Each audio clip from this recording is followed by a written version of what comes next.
ये है talks news network और आप देख रहे हैं पॉलिटॉक्स, राजनीति का कच्चा चिट्ठा। आजादी के बाद से देखें तो कांग्रेस में 18 अध्यक्ष हुए हैं, जिसमें जवाहरलाल नेहरू, इंदिरा गांधी, राजीव गांधी, सोनिया गांधी और राहुल गांधी ही गांधी परिवार से अध्यक्ष बने हैं, जबकि 13 अध्यक्षों का नाता गांधी परिवार से नहीं रहा। 1951 से 54 के बीच जवाहरलाल नेहरू प्रधानमंत्री रहने के दौरान पार्टी अध्यक्ष भी रहे। रिकॉर्ड देखें तो सिर्फ 1959 को छोड़कर 1955 से लेकर 1978 तक कांग्रेस की कमान गैर गांधी व्यक्ति के पास रही। इस दौरान कांग्रेस की ही सत्ता रही। इंदिरा गांधी ने 1967 और 1971 के लोकसभा चुनाव में लगातार 2 बहुमत की सरकार भी गैर गांधी अध्यक्ष के कार्यकाल में बनाई। आइए जानते हैं कि 1947 के बाद से कब कब कांग्रेस गांधी परिवार से मुक्त रही। 1947 में आजादी के बाद कांग्रेस नेता जेबी कृपलानी को मेरठ अधिवेशन में पार्टी का अध्यक्ष बना दिया गया। जेबी कृपलानी राष्ट्रपिता महात्मा गांधी के सबसे भरोसेमंद माने जाते थे।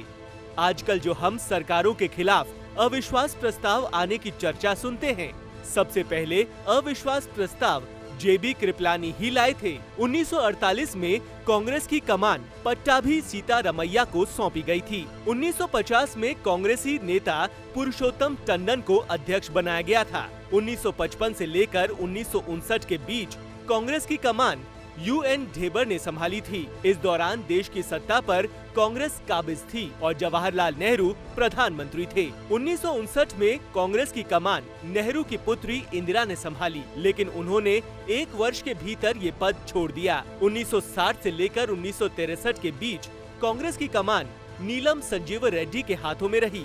बाद में इंदिरा के विश्वस्त नीलम संजीव रेड्डी अंतर आत्मा के चुनाव में राष्ट्रपति चुने गए। 1964 में कांग्रेस की कमान एक ऐसे नेता के हाथ में आई जिसे सांगठनिक क्षमताओं का भगवान कहा जाए तो इसमें कोई अतिशयोक्ति नहीं होगी। उस नेता का नाम कामराज था। कामराज ने जवाहरलाल नेहरू के निधन के बाद इंदिरा गांधी के प्रधानमंत्री बनने का मार्ग प्रशस्त किया था। एस निजलिंगप्पा ने 1968 से लेकर 1969 तक कांग्रेस की अध्यक्षता की। उन्होंने स्वतंत्रता आंदोलन में भी बढ़ चढ़कर हिस्सा लिया था। बाबू जगजीवन राम 1970-71 के बीच कांग्रेस के अध्यक्ष रहे। 1972 में शंकर दयाल शर्मा कांग्रेस के अध्यक्ष बने। इमरजेंसी के समय देवकांत बरुआ कांग्रेस के अध्यक्ष बने। देवकांत बरुआ ने ही इमरजेंसी के दौरान इंडिया इज इंदिरा और इंदिरा इज इंडिया का नारा दिया था।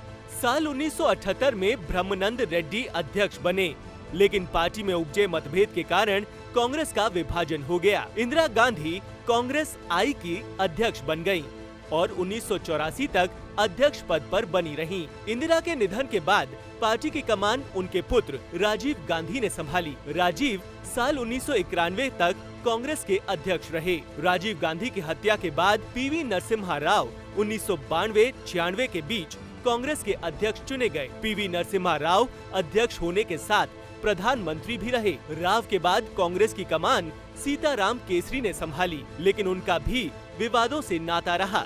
साल 1998 से लेकर 2017 तक सबसे लंबे समय तक सोनिया गांधी कांग्रेस की अध्यक्ष रहीं। सोनिया गांधी के बाद पार्टी की कमान उनके पुत्र राहुल गांधी को सौंपी गई, जिन्होंने हाल ही में लोकसभा चुनाव में मिली हार के बाद अपना इस्तीफा कांग्रेस वर्किंग कमेटी को सौंप दिया है। पॉलिटॉक्स के लिए शुभम शर्मा की रिपोर्ट। ये है टॉक्स न्यूज नेटवर्क और आप देख रहे हैं पॉलिटॉक्स, राजनीति का कच्चा चिट्ठा।